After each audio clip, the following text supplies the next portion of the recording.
Is there any way that we could get great publicity out of this? Because I mean, basically, this would be like in addition to, actually, this would add to the ROI, right? Or at least it would say, okay, this is avoiding a cost. Well, let's say we get a 2% discount on our insurance. Now this ROI might go up to 11%, 11.5%. It's looking better. What does good PR do? Does it get you new business? Does that contribute to the bottom line? Okay, how can we get good PR out of all this? Saying that we switch brands to the best. Okay, with like a press release? Yes. Or maybe we start a little advertising campaign based on this experience. Because it probably, I mean, this might have made the paper. You know, red truck had 4 accidents. Maybe that's a news blurb. Red truck might want to put out a positive press statement about them. Okay. Might inspire some, advertising we want to do. Here would be an idea for a fantastic slogan. We put our money where our safety is. That's a nice slogan. Because it was a bit of a wake-up call, but it wasn't our fault. The tires were defective. We need to make that clear in the press release, but also show that even though it wasn't our fault, even though we've taken steps to change tire manufacturer, we didn't change to just any old tire manufacturer. We changed to the absolute best. It's going to cost us more money. We probably won't say anything in the press release about how just, that alone is, the where. But we'll say safety is priceless. Right? Let's put out a press release on that. Would that make sense? I'm still grooving on my idea here. So just put a pin in it for a second. We'll get to you. So our rates aren't going up because we've been, and also I've got this idea for, putting out a press release. In fact, I've already drafted up the press release. Maybe about doing nothing except approving the press release that I've already written up and included as an attachment to the memo. How are you feeling now if you're Spangler? And we just gained money. Yeah, dude. Awesome. I love my traffic manager.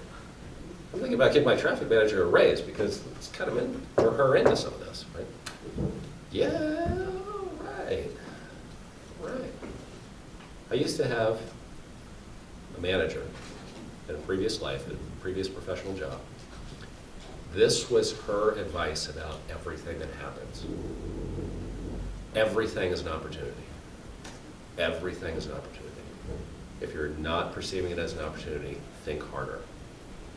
Because everything is an opportunity. Not can be, not should be, not hopefully is. Everything that happens is an opportunity. And if it isn't yet, make it. So like, hey, we had 4 accidents because we had defective tires that I bought. Okay, how do I make that an opportunity? There you go. So are you getting the theory? The Jedi mind control, sparkly eye techniques theory? Are you getting the practice? How it can work?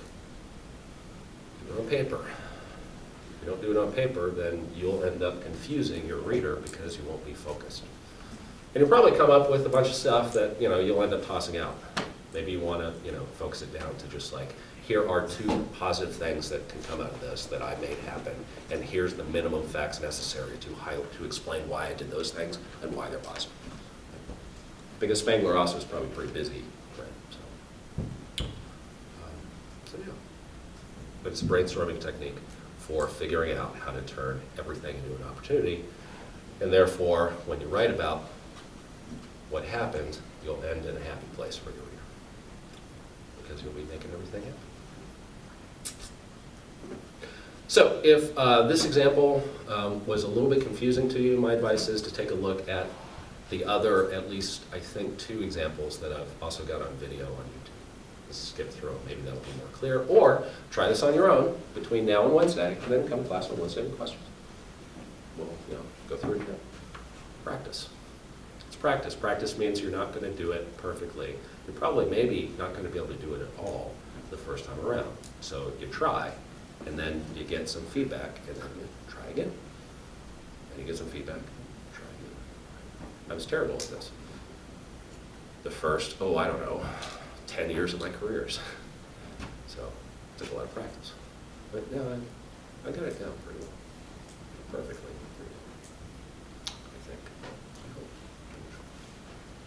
I hope. Okay, so that's what I had prepared for today. Does anybody have any questions, comments, observations, anything at all about anything related to this project? Have I handed around the sign-in sheet yet? I should do that. Let's do that. The only thing that I absolutely positively need folks to do, aside from getting your paperwork in, is to sign the sign-in sheet. So make sure you do that every single day that you're here. Some other things, procedural stuff here for the, seems like the meeting closed. The committee progress email report projects that you handed in today, I will have those back to you probably next Monday. Next Wednesday by the latest, but probably next Monday. My personal policy is to try everything I can to get my paperwork done, back to you folks, within 2 class meetings. Sometimes it might take 3, because I got some travel going on weekends, I've got a lot of other stuff going on, and I have other courses with other projects coming in too. So. But I can, with 92.5% certainty, guarantee that I won't hold on to your stuff longer than 3 class meetings. If I do, apologies in advance, but I almost certainly. So there's that. Something else to keep in mind?